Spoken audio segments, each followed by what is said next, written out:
Now for the show that's truly too hot to handle. It's The Melting Pat, and it starts right now.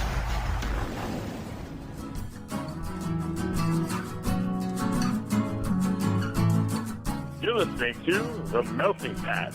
Here's your host, Pat Johnson. Well, thank you, Jerome. Hello, my friends, and welcome to the show, The Melting Pat, the Next Level Network. We held that note a little long, didn't we? I feel okay, probably. I don't know. How are you? Are you okay? Everyone all right? I just did a 25-minute bonus for the $3 patrons, where I got into some stuff, man. So go check that out. Patreon.com/TheMeltingPat. Sign up. $3 a month gets you some bonus podcast things. So there you go. Bonus Patcasts, if you will. So there you go with that. Today on the show, two things that we didn't get to last week. This thing I don't watch is dying. The internet is full of statements like those. Strong opinions that are, I don't know. We'll talk about it. And fast food tech failures and why automation might be the future, but it's definitely not the present. So we'll do that. We have the Flyers update from the captain. It's sitting in my inbox. And of course, we're going to talk about the Shohei Ohtani gambling scandal. Oh my gosh. This story, every time I get an update, I love it. This story is fantastic. So we will talk about that. We'll talk about our quick trip to New York City and guys coming to the door to probably try to scam us. So we'll get to all of that today. Again, I hope you're doing well. Hope everything's going well for you. I think it's about to rain here today. If it's not raining already, hold on. Oh, I closed the door. Never mind. I can't even check if it's raining. I got no windows in this room. So there you go. Hope you're doing all right today. Hope you're having a good time. Hope you're having a lovely day, night, evening, afternoon, whatever it is you're doing. I hope you're having fun and not being dumb. Okay? All right. So you know the menu. You know what's coming up. What we're going to do first, though, is a new song from our friends Brooklane from North Dakota. Don't you know? That is the only band from North Dakota I featured on the show, right? Is there another one? Is Brooklane the only band in North Dakota? Let me know. Ever at the Melting Pat. All right. Find more from them. I will share the link to all their stuff in the show notes. Brooklane, Brooklane. Brooklane Music is their thing on most socials, I think. So go check them out. This is brand new, by the way. Oh, well, it's new in the last month. How's that? As in, they've not released another one since this one came out. How's that? Is that fair? Yes? All right. Actually, hold on one second. I had to make sure I didn't play it already, because that would be bad. We don't want to do that. All right, so this is... We got it. Sorry, by the way, the song is not safe for work. Did I say that already? I don't remember. When I pause, I forget what I say. It's fine. Our dear friends, Brooklane, their latest, that is called Vacancy. It's the Melting Pat. We're coming right back.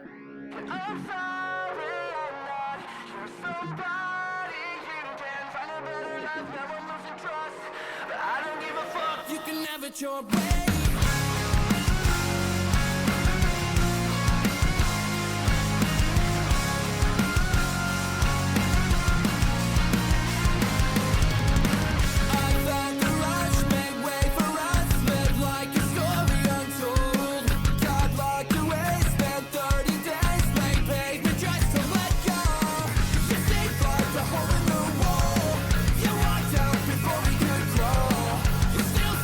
Can we just stop?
And there you have it, Brooklane, their latest vacancy. Find more from them. I'll share the thing. Brooklane Music on most social places. There we go. The Melting Pat, the Next Level Network. Thank you, my friends. I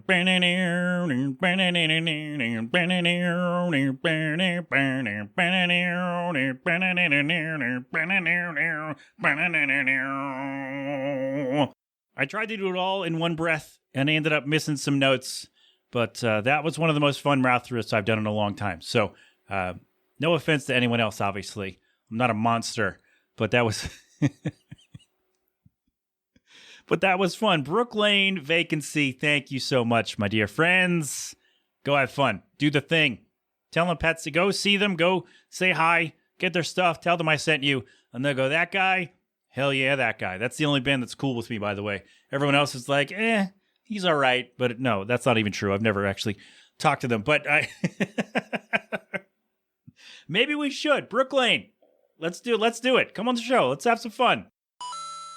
I shouldn't say that, but no, anyway, we'll cut that out. I made a dumb joke.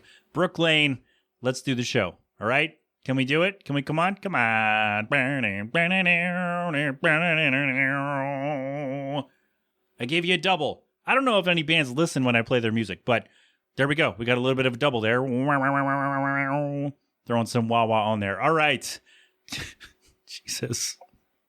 Pat, you should take a break and get back to the show when you've composed yourself. You're right. You know what? You are right. Let's take a break. We'll be right back, and we'll talk about some stuff right after this. Alrighty, unpause. We are unpause. Unpause there, dude. We're okay. We're back. Everybody is fine. We're doing great. I hope so. Anyway, so the other day we're going to talk about all the stuff. The thing I don't watch is dying. We'll get there. Don't worry. But the other day. It's just me and the kid, or maybe Jill was up in the shower or something, and I hear like a banging on the door. And I'm like, that's weird. Like, we're not expecting anyone, and usually delivery people they knock once or twice very softly. They rap on the door kind of softly and then leave the stuff. But this guy was banging on the door, like almost as if like, hey, I'm coming in or whatever. And so I'm like, all right, that's weird. So I open the door. And again, we have we have the inside door, and then there's the storm door, and there's like a landing that's, I don't know, 18 inches maybe. And so I'm there. I have the screen door closed. I didn't open that. And I'm like, hey, what's up, man? And there's this guy probably in his 50s, 60s maybe. And he's wearing a hat. He's wearing a jacket with like a patch on it or something. And he's got a clipboard in his hand. And my first thought is, of course, it's these gas people or the electricity people who are like, hey, we're from wherever, and we're going to save you on your utilities. Just give us a copy of your bill, and they sign you up for some bogus thing, right? So I'm like, no, well, we're not doing that, first of all. I talked about that. I think the first show I did from this house, I was interrupted because someone knocked on the door and wouldn't let me get back to what I was doing for like a solid 5 minutes. It wasn't that long, but it was more than just, hey, no, I'm not interested. And he just kept pushing the issue. So I thought it was going to be that. And then it wasn't. He's like, hey, are you, whoever, it's the name of the person for whom we still get mail. And I said, nope, that's not me. That's not us. We get mail for them, but that's not us. And he's like, oh, okay, well, if you want to, put a stop to that, call the post office and tell them to stop the mail coming here. Because this is a crazy case with a lot of properties. Now, again, or maybe I didn't mention this. He did not identify himself.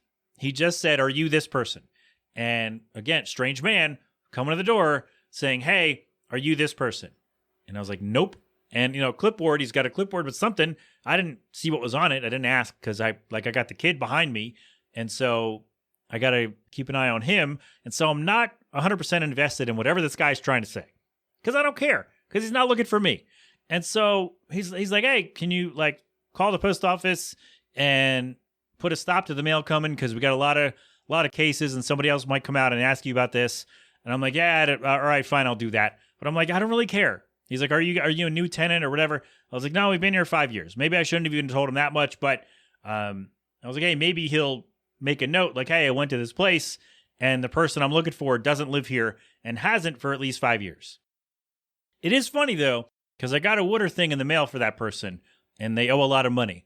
And so I'm like, oh, okay. Like, it was already open. It was weird, because I don't open the mail for someone else, because you're not supposed to. I just go and I shred it, or I recycle it, and that's it. I just leave it be. Because we're in a rental. Like, a lot of people used to live here, and we still get their mail from time to time. So I'm just like, all right, it's not a big deal. It's really not that big of a deal to get mail for other people because we live in a rented house. And so, yeah, other people may not have updated their address for one reason or another. And so, yeah, I was like, all right. But I noticed today that the thing was like open. I don't know who opened it, but like, yeah, it was a thing from the water department. It was already open. It was weird. They owe a lot of money on their account from this address, which is strange because I pay off my water bill and I'm not affected at all, which is great. So this guy, again, did not identify himself, but he came to the door and he was like, hey, are you this person? No. Oh, all right. You might want to stop it because there are a lot of mails coming this way and it's a crazy case with a lot of properties. So I guess this person's in some trouble. And then I'm like, oh, okay, I'll do that. No problem. And he goes, oh, do you mind, would you mind signing this so I can let them know who I spoke to? And again, did not let me know I don't know who they are. And no, I'm not signing things. Like I have made it a habit to not sign things. Well, first of all, mainly because of my job, because a lot of people who come around asking you to sign things are for political people. And with my job, I'm not allowed to endorse any candidates. So I can't sign anything ever because it goes against the things of my job. I just did a training the other day. So I already don't want to sign anything. And the weird people with the gas companies and the electricity people and whatever, I'm not signing anything because I don't want to put my name on anything because I don't know you and I'm not signing up for whatever you're trying to get me into, right? Because then here's what could happen, right? So this random guy comes up, let's say this is legit and this guy is some kind of investigator for whatever company, utility, whatever it is, right? Say he's like some kind of investigator trying to nail down a case on this person who used to live here, right? This person who, again, I don't know, never met them, don't really care. Good luck, whatever you're doing. Unless you're, whatever. Anyway, so let's roll with this and say that this guy is legitimately from some kind of organization who's going to crack down and find this bastard and fix whatever it is. So let's say, okay, I sign my name and say, hey, you spoke to me on whatever day you came to the house. And so you confirmed that that person doesn't live here, but I do. All right, cool. Say we got to go to court, right? Or say like they finally nailed this person and they say, oh, we spoke to Pat the other day who lives there now. And like, what if that guy comes to try to beat me up? Or worse, right? What if I get that guy in trouble? I don't know that person. I don't know what they're doing. And I don't know who you are, random strange guy who banged on my door at 11 o'clock on a Sunday morning. I don't know who you are. So no, I'm not signing my name to your random clipboard so you can let them, whoever they are, know that I spoke to you. No, go away. Leave me alone. Look, I don't care what you're doing. I don't care. Listen, random guy who did not identify himself or where he was from or what he was doing. The first thing he said was, are you this person? And I said no. And like, well, patrons are going to get a bonus. But what a lot of men don't seem to understand is, hey, when the first answer to your question is no, and that's a pretty main, like when a big part of your question at the beginning, you say, hey, are you this person? No, that should be the end of the conversation, right? Like, I don't care about, like, once you have established that I'm not who you're looking for, you should turn around and go back to your car and go away because I have nothing to give you. He said, oh, are you this person? I said, no. And he said, do you know them? And I said, no. And that should have been the end of the interaction. He should have said, oh, okay, sorry to bother you, and then turn around and walk away. And then he's like, oh, you should call the post office and da-da-da. All right, sure, no problem, buddy. Oh, can you sign this? No, I'm not signing anything. I don't know you. I don't know where you're from. I don't know who you're representing. I don't know. Maybe you're the person who used to live here. Maybe you're the one who's gotten racked up the water bills and whatever. Maybe you're that person trying to figure out who tipped them off. I don't know. I don't know who you are. And I don't care. I don't care.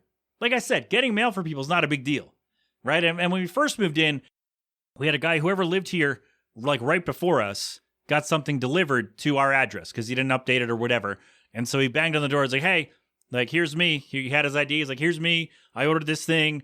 Can I have it? And then I'm going to go change my address right now. And to his credit, he did, because we never got mail for that guy again. And I'm like, there you go, bravo. Whatever this other person's doing, I don't care. And look, we're probably going to have somebody come by again, right? Because it's never just a one-time thing, right? Apparently this case is crazy with a lot of properties. I'm like, okay, I don't care. I don't care. Stop banging on my door. Stop asking me questions. I'm not going to sign anything. He was probably, look, maybe he was legit. Maybe he had something to, maybe I could have helped him, but I don't care. He's probably a scammer because he didn't tell me who he was. That's how you know that someone's going to scam you, by the way, is when they talk really fast and they don't let you really answer, and then they don't tell you who they are. That's it. They don't tell you who they are or where they're from. I'm not going to trust whatever you're saying. I don't care. You're just like the gas people and the electricity people that come around. Oh, we're going to save you money. Let's go get a copy of your bill. No, random stranger. You're not going to get a copy of my electric bill with my name and account number and whatever on it. No, go away. Take me off the list. Don't call me. Don't bang on the door. Don't send me any more mail. Go away. I don't care. I shouldn't have answered the door. I should just let it go. Like, no, you stand out there on a windy day. You bang on the door. I don't care. I don't know you. I'm not expecting anyone. I got no deliveries coming. Go away. Go away. Like, look, I get it. Some people have jobs where they got to go door to door and sell things or pitch things or whatever. If I can give you one piece of advice, tell the person at the door who you are and where you're from and what you're doing. Because why? Oh, man. There's nothing more unsettling. Well, there are. There are more unsettling things. But it's very unsettling when a stranger bangs on your door and aggressively starts asking you questions and asking you to sign things without telling them who you are. And I just don't know I don't know, man. What do I do about this? Is there anything I could have done differently? Let me know. Short of punching the guy in the face, because that's not going to happen. But the persistence was weird because I don't know who you are. I don't know if you're trying to scam me or what, but man. All right, so if it happens again, I'll let you know. I'll get some more information and we'll see what's going on. But yeah, the guy banged on the door. I was like, hey, are you this person? No. That should have been the end of it. But he's like, nope, can you sign something? And I was like, I'd rather not. We're not going to do that. He's like, all right, we'll call the post office. All right, thanks, man. I'm not doing that. Like I said, I don't care if I get mail for this person. Just stop coming to my door. Like, you've made a note, or you should have made a note in your case file that you've gone to the address in question and you talked to someone who is not the person you're looking for. So that should cross me off the list. And if it doesn't, well, then I guess we'll know they're scamming. So there you go. I just, man, stop banging on my door. That's all. All right? All right. Should we take a break? Let's take a break, talk about New York City when we come back, okay? Oh, sorry, break. There we go. Take a break. Let me look at a work thing, and then we'll talk about New York City right after this. Alrighty, unpause, unbreak. Should we reverse the clap somehow? I don't know how to do that, but don't be gross. So we went to New York City the other day because I think I've told you this. We're in surrogacy round 2 with another couple. We matched. I keep saying we, even though I'm not really doing anything, although I did have to go to this screening. So we matched with another couple, and we had to do medical screening, blood work, and she had to get a whole exam and all that stuff. So they said, hey, come on up to the clinic here in New York City, Manhattan, I think we were. Come do the stuff. Come get poked and prodded and whatnot. And so thank you to Kirsten for watching the boy. So we go up there. They paid for the train. They paid for some lifting to the train station here and then to the train station up there. So we didn't have to pay for anything, which was great. The clinic or the intended parents or whoever paid for all the stuff. So we get up there and we've been to New York City before, but never it was like Times Square. And Times Square sucks. I'm sorry if you live there, if you like going there. Times Square sucks. All right. So we didn't have to go there, thankfully. So we get over there, and it was just we stopped first at this little deli place, which has any kind of food you would want, I think. They had it at this place, all freshly made right in front of you as you ordered. I'm like, this is great, and I'm going to need a place like this around the corner from my house. Because this is maybe there is one and I haven't found it yet. But I had a great turkey club, delicious. She had some protein pancakes with oatmeal and egg whites and something else. I don't know, but it was great. So we get up there to the clinic, and then we ended, of course, the evening with a good old New York slice, which was fantastic. So, I'll tell you about. Let me do that now, so don't forget. So we're sitting there eating our pizza. We had some time before the train, and we got a slice, and we're sitting there, and these 4 people sit down across from us, like across the aisle from us. They're clearly they're not from New York City. Like, they don't live there. They've come in for something because they asked for some spices or whatever to shake on their pizza. They asked for some kind of a topping and enhancement on their pizza. And this woman comes over, probably in her 60s, probably the owner, or at least very high up. And she's just like, yeah, she's just sounded like an Italian grandmother. Just like, well, if you want to try this, try this. She's like, but first, try the pizza. Before you put anything on it, try the pizza, because it's all made fresh. We use real tomatoes in our sauce, all this other stuff. So she ran down the whole thing of like, you shouldn't need to add anything to our pizza because it's all freshly made stuff and it's all delicious. And I don't know if they used any of the spices or whatever, but I hope they did not, because they didn't need it. So anyway, there we go. So that was great. Yeah, the deli place, the pizza place. There we go. We covered the food. Good stuff. And it's also wild that, like, and again, I've been to New York City, so I'm not new to this, but it was just crazy how, like, every block, there was no wasted space. Like, it's apartments on top, and then drugstore, gift shop, food place, drugstore, gift shop, doctor's office, hotel for the half the block. And like every little building, every little nook, like, oh, shoe repair, watch repair, cell phone repair, whatever. Like every little space on the block was being used. And I'm like, man, that's nuts. That's a lot. That's too much for me. I'm not a big city guy, as you know. And so, yeah, that was kind of nuts. Like there was no wasted space, no wasted horizontal space on any block that we passed. It was nuts. And yeah, New York City, man. So we get done our appointment, and we had like 2 hours before the train because they booked us in a return trip. So it was like, oh, you leave at like 10 a.m. and you catch the train back at 5. And so, because they thought it was going to take longer than it did. So we get out of there, we get all poked and prodded by the medical people, and everything I hope was fine. We'll find out in a few days. But it was a bit of a windy day, but we said, hey, we've never been to Central Park before. Let's go walk around. Let's see what's going on. And like, we're not going to see the whole thing because obviously Central Park is massive. And so we're going to see like a quarter of it, if that. And so we go there. So we're walking around and like, man, this is actually kind of cool. I might use a picture I took as the picture for this week, or I'll put one up on the website anyway. So, yeah, it was cool, man. Like, again, we'd never been there. And so we're like, yeah, we have like an hour and a half. And she looked up something. She's like, hey, let's go check this out. Let's go over here. And then, so we just wander around Central Park and just the sights and sounds and smells, and everybody just kind of chilling, doing their own thing. And I heard sounds really cliche because like, oh, New York City, everybody goes there, right? People from all over go there and live there and do whatever. We were walking down the street, and like everybody's sitting on benches, which is a rarity to see in this city because they took them all away so that homeless people can't sleep on them, which is messed up. So anyway, seeing benches was a nice change of pace. And so I heard like 7 different languages and 7 different dialects as I'm walking by all these people. I'm like, man, that is wild. It was just cool. Like, again, I'm not a big city guy. I'm not a country bumpkin or whatever, but it was just cool, man. Like everybody's just kind of doing their own thing, and food carts about every corner, and people just doing their own thing. Like people playing music in the park, all kinds of different stuff, all within like 15 feet of each other. So that was really cool. She found this, I guess it used to be, I don't know what it used to be, but I'll share some pictures of it. I'll ask her when she comes back what it was, and I'll have that on the website, whatever this place she found was, where we just wandered in and kind of saw these like, it was like a religious thing, like the religious like paintings just like on the wall, like in a little enclave in the middle of wherever we were. I'm like, man, that's actually kind of awesome. So we checked that out, and it was cool. Like, again, we'd never been there. And so getting to do that while also kind of taking the next step to help this family have a kid was pretty great, and just got to be in the city for a little while. And we both kind of looked at each other and we're like, yeah, we could never live here. It's too much of it's just too much of everything, really. And then, we also wandered over to, what is it called? Strawberry Fields.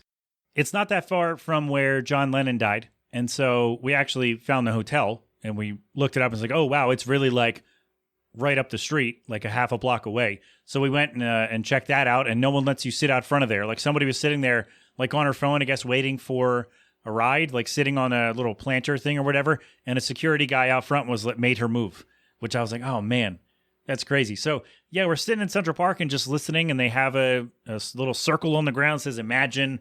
People flock there, and there are musicians who play throughout the day.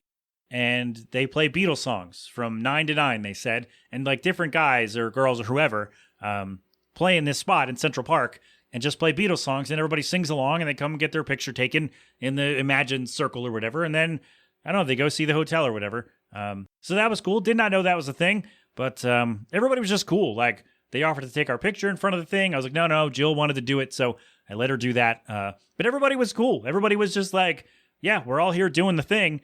And, we can all enjoy this space together, which was nice. And it was just cool, man. Just being there, like in the middle of that was just, wow. Like, yes, communities still exist. Because we don't have that. Like, not right around where we live. Like, we don't really have that kind of community connection where we just can go somewhere and listen to people play music. You just find that annoying, right? But, like, being there was pretty cool. So, spent a little time in New York City and in Central Park, which we'd never done. So that was neat. And then, we'll just label this a New York City segment because I want to tell you about this, and I'd rather not separate the tracks again. But we're on the way home. And again, we took Amtrak because that's what they paid for. And we're getting there, and we're sitting down. We're getting ready to go. We got on the train like right away. By the way, calling a Lyft in New York was great because it was there in seconds, or like they were already waiting across the street and we didn't really have to wait, which was nice. So we get on the train and the people across from us were probably in their 50s, and they were traveling with, like, it was two parents and traveling with like 2 kids or 3 kids or whatever who were sitting behind them. And so we knew these people were going to be annoying because like the guys climbing up, because if you've never taken like an Amtrak train, it's kind of like an airplane, but a little wider, so you have a little bit more room to move. And so you have the luggage rack things on top, and you got your seats. So the guy throws all the bags on top, right? And then he's climbing up there, digging through one of them. So he's climbed up on the arm of his chair, on the armrest of the chair. And he's rummaging through, finding a cable or a cord or something. I don't know if he found it, but it's just like, all right, guy, relax. And she's like, so, I don't know, man, if you don't have it with you, too bad, take a nap. Right? Like, I don't know. So these people are, again, they're like 50. And I look over, and the guy who had just climbed up all on the seat to grab something, he's got his shoes off. He's like, as soon as he sat down, as soon as he realized he was done having to, jump up and rummage through the bags, he took his shoes off immediately. And I'm like, man, that is disgusting. And then I look over again, and his wife, I assume it's his wife, has her shoes and her socks off. And her feet, like, okay, no, it's not okay to take off your shoes and your socks. Shoes or your socks in public. That's gross. Don't do that. But it's not like she just had her feet like on the floor. No, she had her legs crossed and up and her like feet all over the seat in front of her and like on the tray table and all the thing. And it was just so gross and so like animals, man. Pure savages. Just taking your shoes off and like, don't, like, people do that on planes and that's gross. And like people do it on the bus and it's gross. And people did it on the train, but like, it's not, look, if you're over the age of, I don't know, 6, you should not be taking your shoes off in public at any point. Like in transit, you should not be taking off your shoes, and certainly not also your socks if you're over the age of like 6. Like don't, well, maybe that's even too old. Maybe, what's it like? I guess if you're in school, all right, here we go.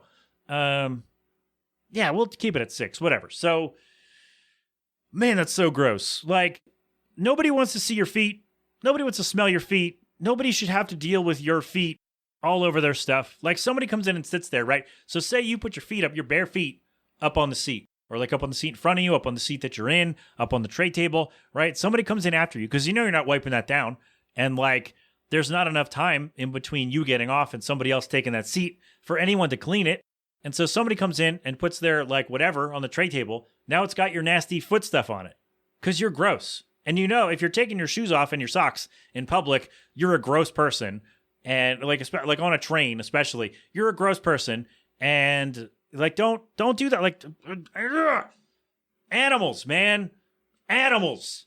Stop. Don't do this. I don't know who thought this was okay. I don't know who told them that they could do this. Who decided that you could take off your shoes and your socks on a train or a bus or a plane? But you need to stop.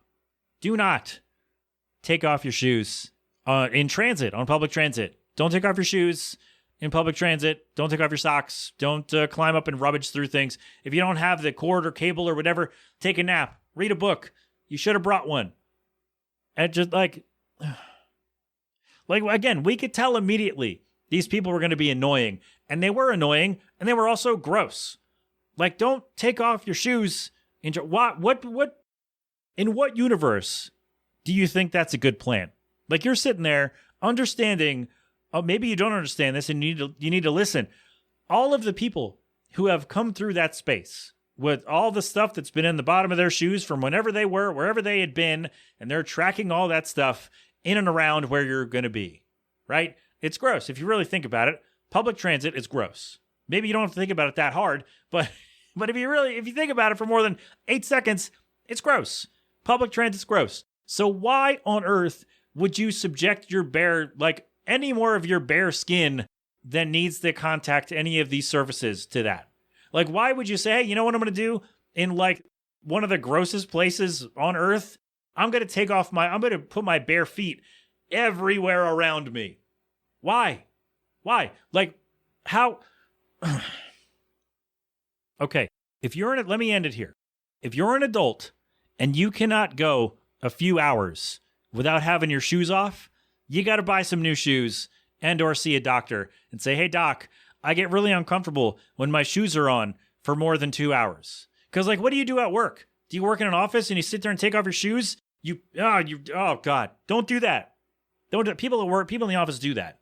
And don't do it. Don't. Stop. Keep your damn shoes on. Nobody wants that. No, and you don't want all that crap on your feet. Okay. Yeah, if you're an adult, like I said, if you're over the age of, 5 or 6, you should not be taking your shoes off on a train or a bus or a plane or wherever, right? And even then, you shouldn't, you probably shouldn't. If you're, let's see. Should we go further and say if you're walking around on your shoes, on your feet, on your shoes, if you're able to walk around on your own, you shouldn't be taking off your shoes. So maybe we'll go back to like age 2 and say if you're older than 2, you should not take off your shoes in transit. And you just shouldn't do that because it's gross. It's gross. And again, if you're having that much of a problem where your feet are so uncomfortable that you can't have your shoes on for more than a couple hours, get new shoes, go see a doctor, stop being gross. All right? Again, the rest of the day was great. And then it was a long day. We were exhausted. But again, thank you to Kirsten for watching the kid. But yeah, if you're an adult, do not take off your shoes in transit because you are disgusting and nobody wants to be near that. All right? There we go. There's your lesson for today. I feel like I'm dishing out a lot of advice here. Maybe I am, maybe not. Anyway, keep your shoes on when you're going somewhere. Okay? All right. Speaking of going somewhere, break.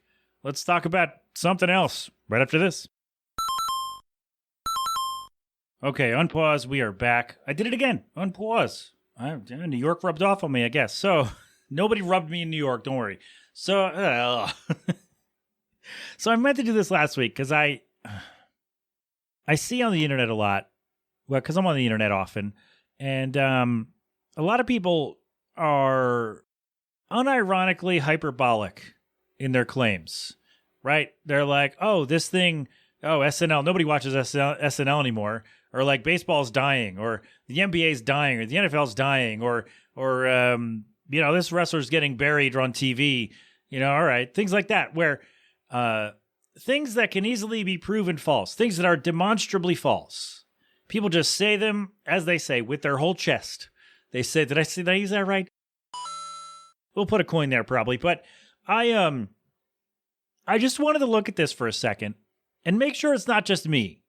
Right? Like other people might see this. If you're not interested in wrestling or sports, then maybe you don't see this. But tell me if you think I'm off base here in what I'm saying. Like people are just being really dumb just to, what do they call it? Rage bait? They just want to get people talking and mad and just say dumb stuff, right? Is that what this show is for you?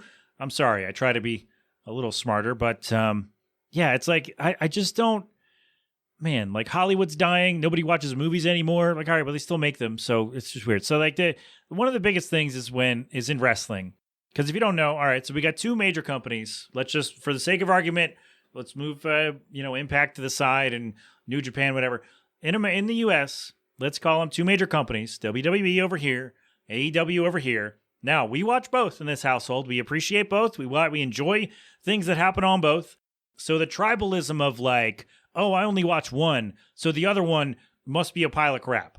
Or like, I used to watch this one, now I only watch this one, so that other one I used to watch, but I don't watch anymore, but the show is terrible. All right, well, you don't know that because you don't watch.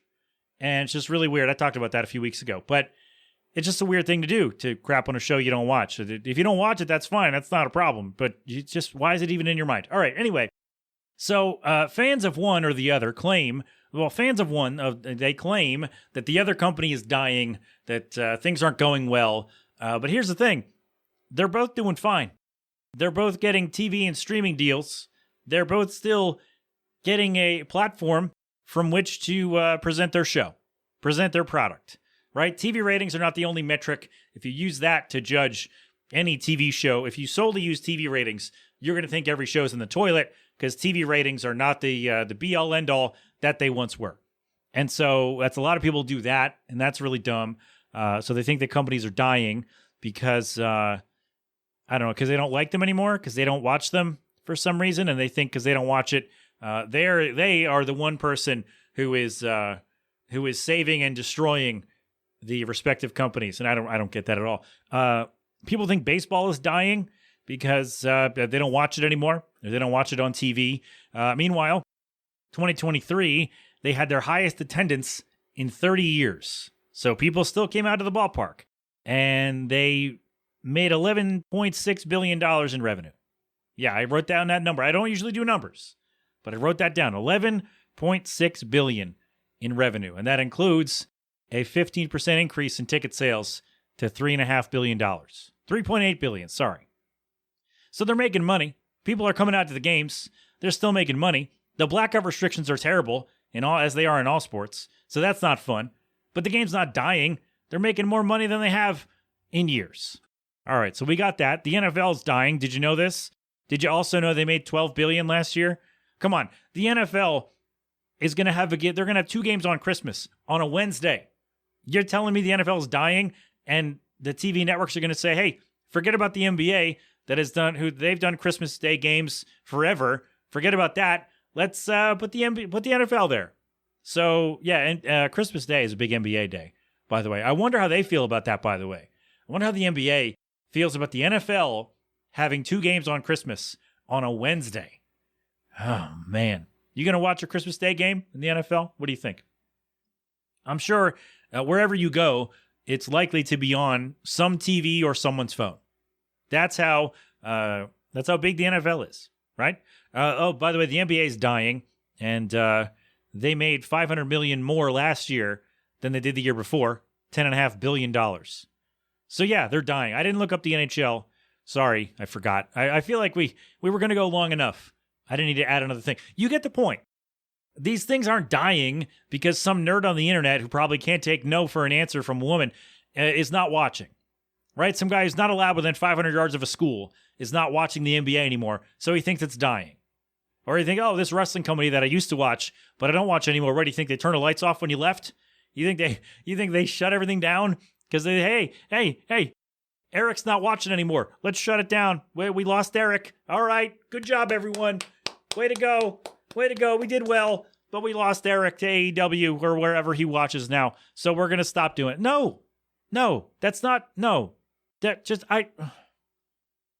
I get it, man. I get it. Hyperbole on the internet, they go hand in hand. And maybe people are just saying stuff to say stuff to get the likes and maybe that's their goal. I don't know. But it's really dumb, right? And people think Hollywood is dying. Oh, there's liberals in Hollywood. And no, they're like TV and movies are still being made. And that wouldn't be happening if the thing didn't make money, right? If the industry was no longer making money, you would no longer see it. Like if it stopped being profitable for whoever at the top, you would no longer see movies or TV. That's what happened. The industry won't keep going if they're not making money. And I need people to understand this. It's money is the thing, right? Yes, of course, we like great shows and whatever, but the money is what drives it.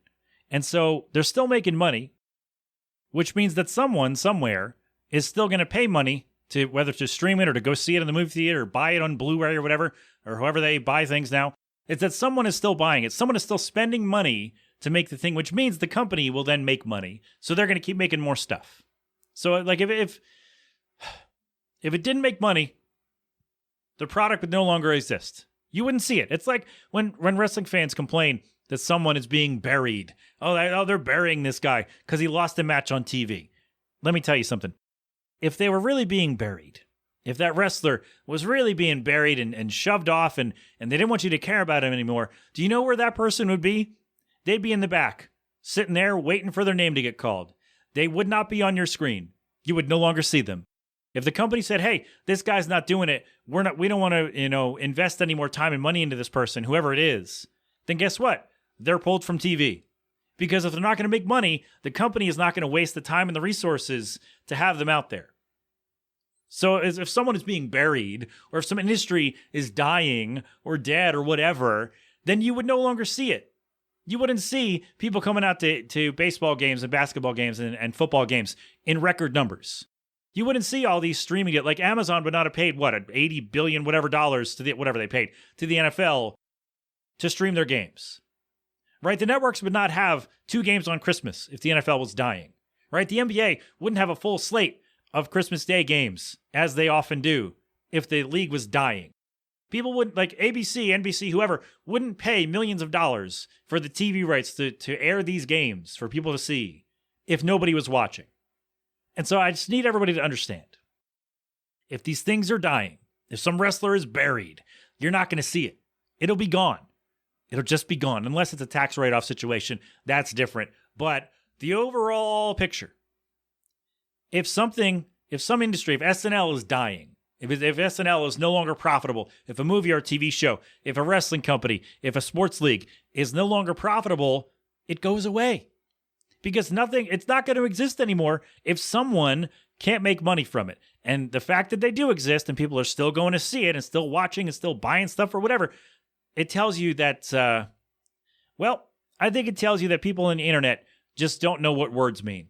And I think that's what you can file this segment under, is that people just don't get it. They don't understand that when they say, oh, this industry is dying, what they really mean is, I no longer watch it, so I'm going to try to get my clicks and likes and whatevers by saying it sucks and getting some weirdos who agree with me who also don't watch the thing. So just, I don't know, man, enjoy your baseball, enjoy your basketball, enjoy your football, enjoy your wrestling. Just stop being about it. I think that's what I want to say. Like, why are we so negative? Why are we so like, oh, this thing sucks? Brr. All right, have you seen it? When's the last time you watched it? Oh, 2005? Great. They've been doing just fine without you. I don't know, man. People don't know what words mean. That's what this is. And I just don't. Look, man, if something was dying or something's dead, something's not profitable anymore, guess what? It's going to be gone. You'll never see it again. And that's what that means. You know, people coming out in record numbers to watch or go see a thing means that the industries are doing okay. All right? And we're all doing okay. We're going to take a break. My lips are chapped. We'll do that. I'll take a drink and we will do, I don't know. Take a break. We'll do more stuff right after this. Alrighty, we're back. We unpaused. I got it right. There we go. I knew I'd get it. So this happened a couple of weeks ago, but I feel like it's still relevant because maybe by the time this comes out, it will happen again some other place. And also, I've dealt with this too, where some piece of technology will fail when you're working in retail. It's just going to happen. I told the story years ago when the registers stopped working and we had to close the store in the middle of the day for like a half hour to reboot the system because it went down. So we couldn't make any sales. Nobody had an old register sitting around, and I guess corporate didn't let us, mark things down on paper and put them in later. It probably would have been a little bit more work for somebody on the back end, and they decided not to do that. So anyway, McDonald's, a couple weeks ago, they had to close like a handful of stores in the middle of the day in China and Japan. The ordering kiosks, if you've ever been to fast food lately, you see these kiosks where you can order and you don't have to talk to a person. I do it at Taco Bell when I go there and just go boop, boop, boop. And then you order and then you get your receipt. Always get the receipt printed at the counter, by the way. And then they have that slip. They give you your food and there you go. So the people don't have to take your order. They just go make the food when it comes up on the screen. So at McDonald's in China or Japan or both, technical issues caused them to close for several hours in the middle of the day. They said it was not a cyber attack, which is good because that's always the first thing, right? When something gets hacked or something goes down, the first worry from the company or from other people is, oh my God, somebody is getting into the system. What's next, right? That's always the fear. So they said it wasn't that, just a failure, just this systemic failure of some sort. And this is why automation is going to take a while, right? When people say, oh, they're going to replace you with a robot, they're going to replace you with AI or whatever, and you won't be flipping burgers or anything like that. This is why it's going to take a while. This is why those morons who think that's true, this is why it's going to take a while. Because it's going to fail. At some point, something is going to go wrong. Like the server is going to go down somewhere, or the store is going to lose connection, store loses power, whatever, right? Something is going to go down. And so what you need in that spot is a person who can do the work, right? You need someone to take the order and to take people's money and to get the food ready and to get that out to them. Like you can't rely, yes, technology in business, it's great. It can be innovative. It can help you out. It can make things go smoother, faster, easier, whatever. But it's not perfect and it carries risk. And it's just, look, I get it, man. Rich people don't want to pay another worker because they don't want to affect their bottom line. But what do you think is better? Having to close the store for several hours and make no money because all the robot things you have went down? Or losing money, essentially, well, in their mind, losing money by paying another worker to be behind the counter and take the orders, but then making that money back because people are coming in and giving you business. Because I promise you, at a fast food place, one order is going to more than pay for that worker's salary, right? They don't make a lot of money is what I mean to say. And so what's worse, right? You lose money by not being able to have the store open because you didn't want to hire another person or two people or whoever to run the store when the automated ordering things go down. And so instead of having things done manually, you have to shut the whole store down for several hours in the middle of the day. And so you lose money with no way to make that back. If you had somebody in the store, then you could at least make that money, make some money in that time period, which is better than making no money at all while the issue's being fixed. And Jill and I talked about this the other day. She used to work at a pet store at a pet store and then for a company who went to the pet stores. Anyway, so what she saw often were people who would need some help on the sales floor. Like, hey, I'm looking for this kind of cat food or dog food or this certain product or whatever.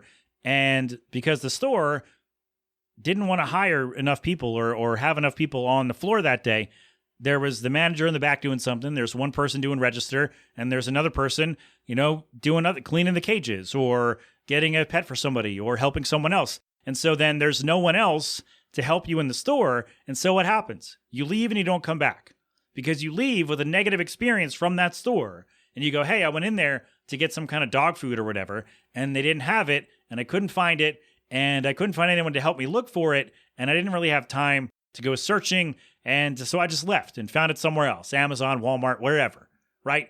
And so what we came up with was that, hey, if you hire someone at minimum wage, which would for us be $7.25 an hour, and so you hire someone at that, have them work 20 hours a week, just in that middle part of the day, like 11 to 5 or whatever, and you hire two people, let's say, if you don't want to give them benefits and make them work full time, which is dastardly, but that's what happens, right? Hire somebody middle of that middle shift of the day, and your job, not to restock things, not to do this. Well, your job's to stock things, but I guess part of it. But your job is when somebody comes in and they say, hey, I need help finding this. That's what you do. And so instead of losing money because that person's not going to shop, you decide, hey, let's hire someone. Let's hire two someones who can help people out on the floor and help the business keep making money instead of people going to Walmart or Amazon or whatever because they couldn't find it in our store because no one was there to help them because we didn't hire enough people. You would keep that business and you wouldn't lose that much money by paying the employee because you know you're not paying the employee a decent wage. That's how you get away with this, right? And it's just, I don't know, man. It's an example really of why a company needs to start paying people to do the work, right? Like, again, technology in your business is great. It can be really helpful. It can do some good things for you. It can make things a lot easier, a lot faster, and it can be good in the long run. But you still have to be ready for when things go wrong.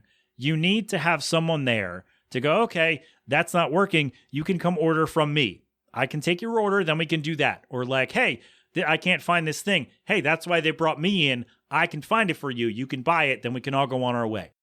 So having, I guess this is two-parter. I guess a two-prong thing here. Two prongs on the same fork, if you will, is that you can't let the robots do everything because you need people in case they go down, and they will go down. And your bottom line will not be as affected as you think it will if you hire one or two more people to keep the business flowing in your store. That's all. All right. So, yeah, man. Robots. Robots are, they can be good. They can also be terrible in that they don't work. And then you don't have enough people. And then you got to shut down your business for a few hours. And that's no fun. So, I guess the lesson here is hire people to do the work. There you go. Don't rely on the robots because you need somebody to fix them, and that takes time. And in that time, you could be making money if you hired a person to do the job. All right? Sound good? Great. Break.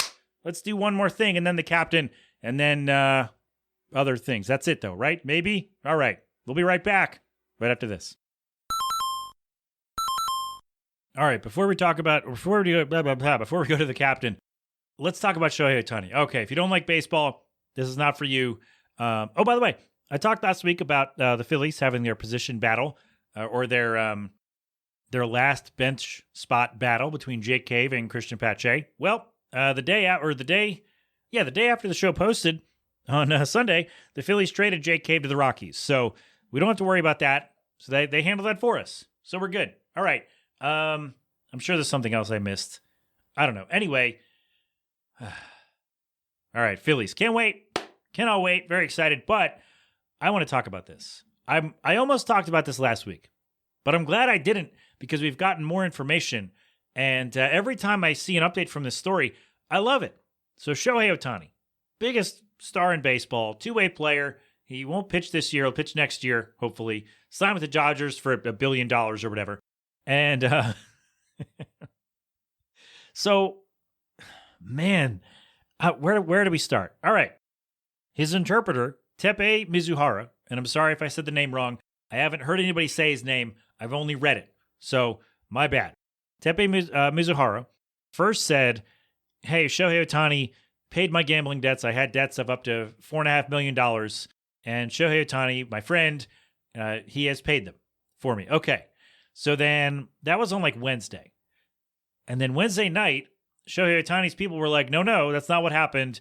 You stole from him. Shohei Ohtani's the victim of theft. Okay. So then Thursday, the interpreter comes out and says, hey, you know what? No. Shohei Ohtani didn't know anything about my gambling and he didn't pay my debts. Okay. The reason this is a big deal, by the way, number one, sports betting is illegal still in California. And number two, the money was wired to a bookie, to a bookmaker, Matthew Boyer, I think his name is. Boyer.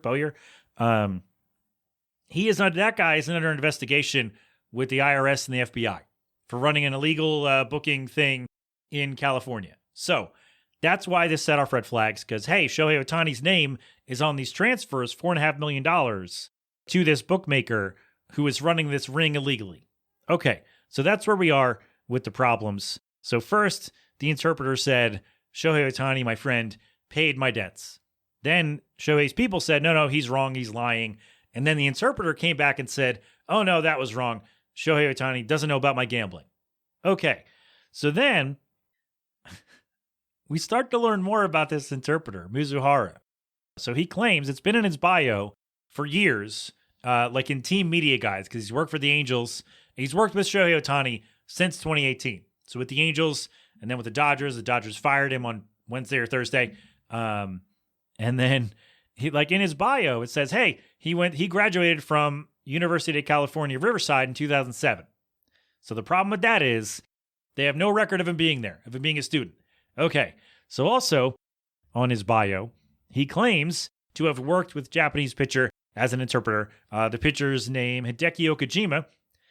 And he's like, yeah, I interpreted for that guy when he was on the Yankees. Here's the problem. Okajima got hurt in spring training, or like was getting ready to join the Yankees. Then he got hurt and never actually joined the team. So this guy says, yeah, I interpreted for him while he worked for this team. He played for this team and he never played for the team. So he also says, oh no, I worked with him when he was in Boston, because Okajima was in Boston for like 3 or 4 years, won a World Series with him. And so the Red Sox said, no, we looked at all our records. We have no record of this guy working for our team. And so, who is this guy? What do we know about this guy?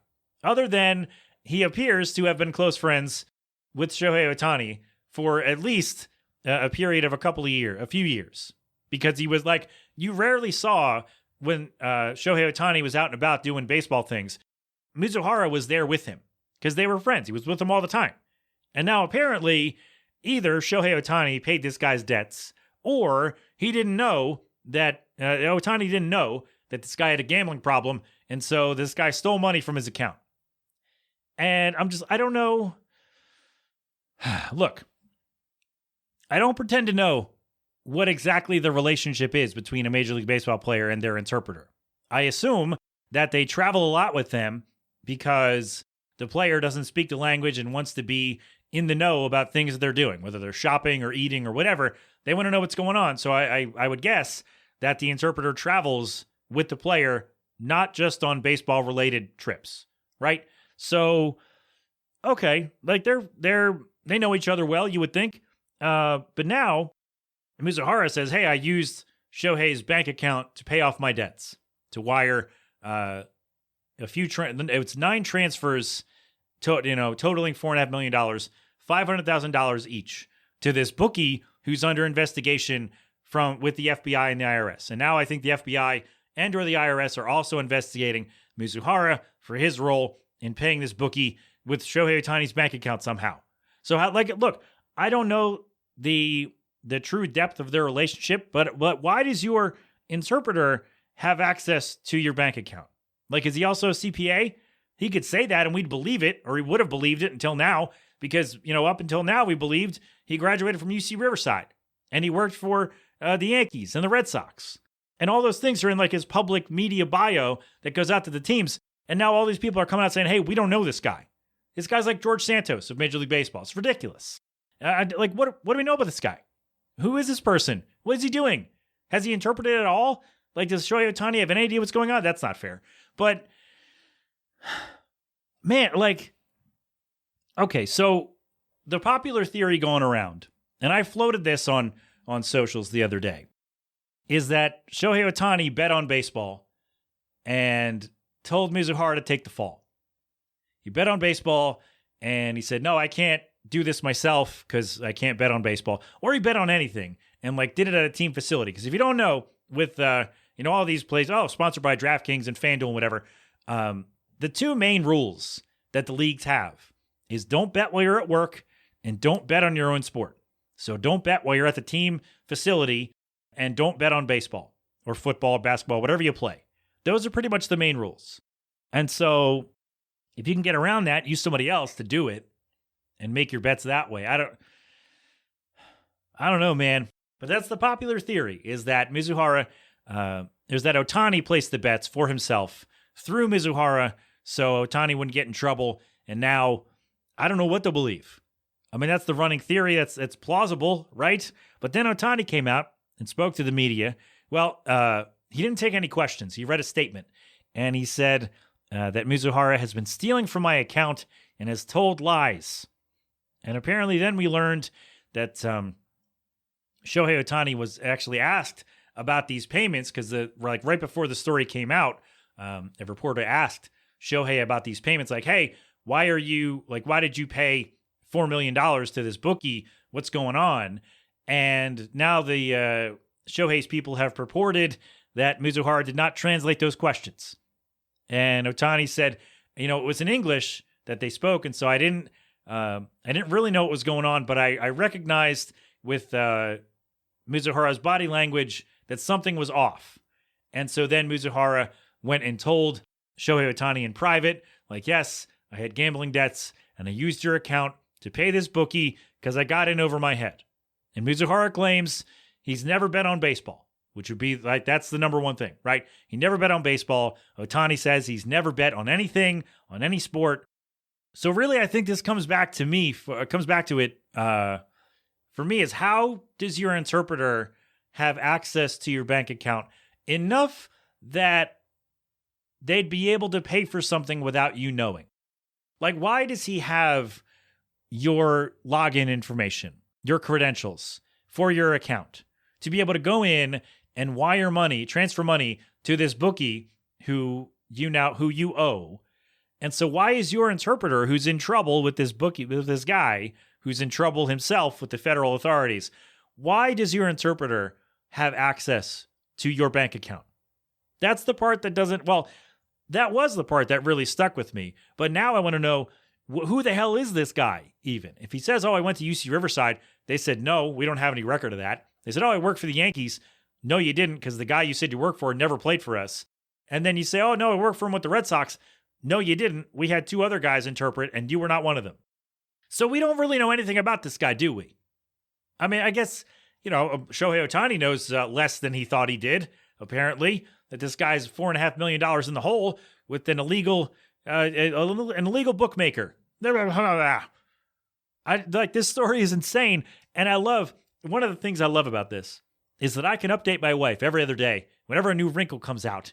And I can update my wife, who does not care about sports at all. She watches the Phillies with me, but she doesn't really care about sports at all. And she can go, oh my God, yes, I want this non-baseball drama with the baseball stuff. And every time I present a new part of the story, I say, oh, by the way, the season starts on Thursday.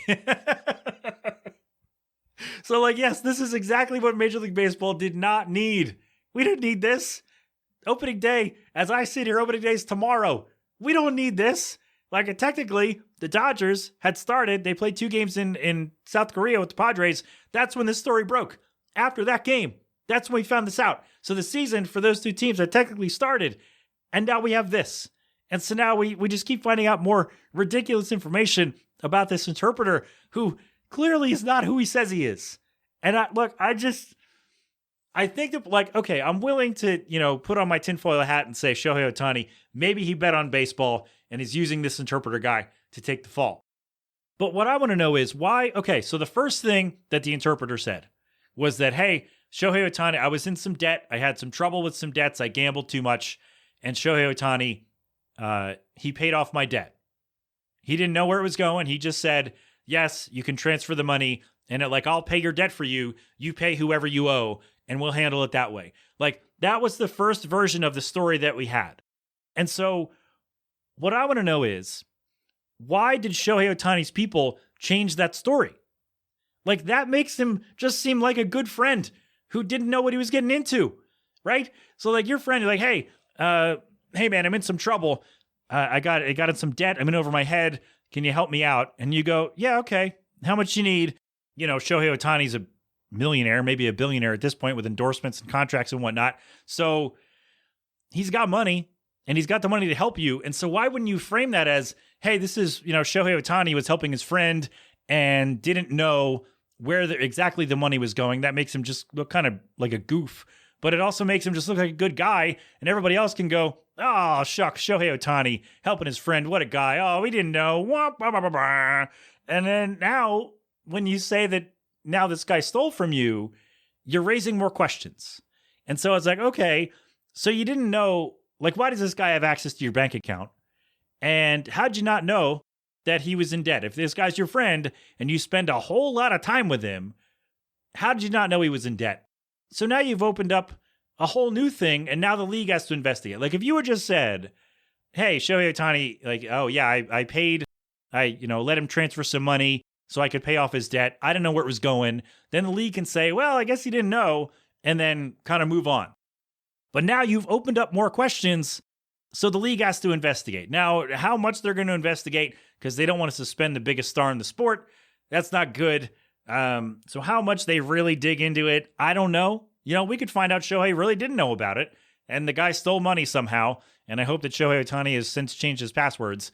But I don't know. Why? So that's the first thing. First thing was, why wouldn't you run with that story that made Shohei Ohtani just look like a goofball who didn't know where his money was going, but he was helping his friend? So now you turn it around, and it's like, oh, wait, why did Shohei Ohtani's bank account pay this bookie who's under investigation? Oh, the interpreter had access to it. Well, why does he have access to it? Why does he? What are we doing? Why does your interpreter have access? Is he a CPA on the side? Why does the interpreter have access to this information? Why does he have that? And now you're saying he stole from you, so somehow he got your access. Either he already had it and used it without your knowledge, but you knew he had it. So that's scenario one there. Or he somehow got it from somewhere, somehow unlocked your thing. Maybe your password is password or whatever. And he got in that way fraudulently and took your money, and you didn't notice until the story broke. I don't know, man. If somebody took $500K from me, I would notice. Much less 9 times. I would notice. I don't know. So, where we stand now, Wednesday, the interpreter says he used Shohei Ohtani's bank information to pay his gambling debts to Matthew Boyer, however you say his name, who was under investigation for running a sports betting ring in California where it is not legal to do so. And so now we just have questions, and every other day we get more questions, and it seems like they take answers away and they add more questions. So I don't know what's going on, but that's where we are. The interpreter, instead of Shohei Ohtani helping his friend, now it's the interpreter's a thief. And also, this interpreter has been lying about his credentials since 2018, at least. So, I don't know, man. That is, it's a lot. I'm taking off my headphones. I don't need them anymore. That's a lot of, like too many questions, man. Every time we hear more for this story, it's more questions. It's just more, we don't get any real answers. So, I don't know. It's rough, man. So my biggest question, that was through a burp. I'm leaving that in. My biggest question at this point now, the first one was, why wouldn't you run with the story that Shohei Ohtani's a good friend and paid off his debts? And maybe he didn't see where the money was going. He just thought, hey, I'll pay this guy, whatever. I'll wire somebody the money who you owe. That's a good friend. If not a little short-sighted, you're still being a good friend. That paints Ohtani in a better light. This is awkward. And now we're raising questions, which probably won't even get answered. But that was my first question. The second one, why does your interpreter have access to your bank account? Why? Why does he have it, if that's the case? Or how did he get it? How is your password so common that he guessed that you have a lot of money, dude? Like, you have to be secure in your stuff. So I think either way, this might make Shohei look kind of dumb. And I feel like if they had just run with, he paid off his friend's debt, didn't know where it was going, we could have squashed this in 2 days. And we wouldn't know way more about this Mizuhara guy than apparently anyone else knew, because he lied about all this stuff. So, yeah, I'll keep you posted, man. This story's insane, and every time we get a new wrinkle, it's more fun. And my wife's enjoying the drama, which is great. So we have something to talk about related to baseball. So it's a lot of fun. So there we go. My goodness, what a mess. What a mess. I love it. All right, we're going to go. We're going to turn it over to the captain, and then we're going to go. We'll wrap the show after this. But there you go. That's as much as I have, as much information as I have on the Shohei Ohtani scandal. So we'll see what happens there. I'll keep you posted. So for now, that's it for me. So let's turn it over to the captain. The update is into my inbox. I've not yet downloaded it, but thank you, captain. So hopefully he talks about more fun stuff. Maybe there's another gambling scandal in the NHL. We'll see. Maybe. Let's find out. Captain, the floor is yours. Take it away. Hey, Flyers fans. Mark back at you again with another Flyers update. Yeah! Woo! Guys, we are coming down to the wire. Only 9 games left in this regular season. The Flyers pushing hard for that spot in the playoffs. It really is tight. So let's take a look at the recap. So last Thursday, the Flyers ended up taking on the Hurricanes in Carolina, losing that game 3-2, but they lost in overtime. So getting the point out of that. Then the Flyers followed up on Saturday at home against the Bruins with a great game. I mean, talk about a complete game. The Flyers end-to-end checking well. Goaltending was amazing. The goals were incredible. And the Flyers scoring within the last 2 minutes to seal that game 3-2. Then the Flyers followed it up with a game against the Panthers on Sunday, losing that game 4-1. A sloppy game, probably a letdown game after such an emotional win over the Bruins, but the Flyers wanted to come back stronger in their next game against the Rangers Tuesday. They headed up to New York, ended up losing that game 6-5 in overtime. Another overtime loss, but the Flyers came back again and again and again, playing their best hockey against the best teams in the league. So the Flyers, although we have said it this whole season, the Flyers are way ahead of where they need to be. They just are not there just yet. But the fight is there. These young players are exciting to watch. So looking ahead, the Flyers are going up to Montreal to take on the Canadiens on Thursday. Then they're back home against the Blackhawks on Saturday. Then rolling right into April. I can't believe it. Flyers are going to take on the Islanders Monday at home. So the Flyers really have an action-packed schedule. These last 9 games are so important. The Flyers are hanging on to that third position in the Metropolitan Division by only 1 point. They're being chased by the Capitals. Now, the Capitals do have 2 games in hand on the Flyers, so it's going to be very tight. The Flyers are going to have to push and get this done so they can continue to hold on to that 3rd seed. So guys, exciting times. I'm ecstatic watching these Flyers. I'm so happy with what they've been doing, and let's see if they can complete this push to the playoffs. So guys, that's it for me here inside the Melting Pat on Next Level Radio. Thank you, my friend. You always put in the work. I appreciate it every week. There we go. We are good to go. That is our show. Oh, boy. This is a long show. I know. We've been here for a while. We've talked about a lot of stuff. We packed a lot in because it's fun. It's just what we do. It's fun. So here you go, Brian. Just for you, a longer episode. Oh, and patrons also got a $3. The $3 patrons get a bonus. I don't know when that's coming out, but I did like 25 minutes on some real stuff. So that's coming out soon. Patreon.com/TheMeltingPat. TheMeltingPat.com for all of my things, the newsletter, that Patreon, and all the posts. So there you go. All my stuff is there. The music is there. The people we've played, the music I've made, both in Soundtrap and with Thursday Nights on Campus. All of that is there. There's also a network tab. Click on all the stuff to find out what's going on with everybody around here. I think now we're just doing, it's Wilhelm is back and Revisited is back. They're doing Ted Lasso, I believe. Panels of Pixels is rolling along. And Paul, have you restarted your show yet? I know Paul listens to the show. Let me know where Lurks Behind Podcast Hero if you're coming back. Or if you want to come on and talk about it, that'd be great too. That could be fun, right? No? Pat, stop talking in the show. You're right. All right. Break. That's our show. That is our show. My thanks to...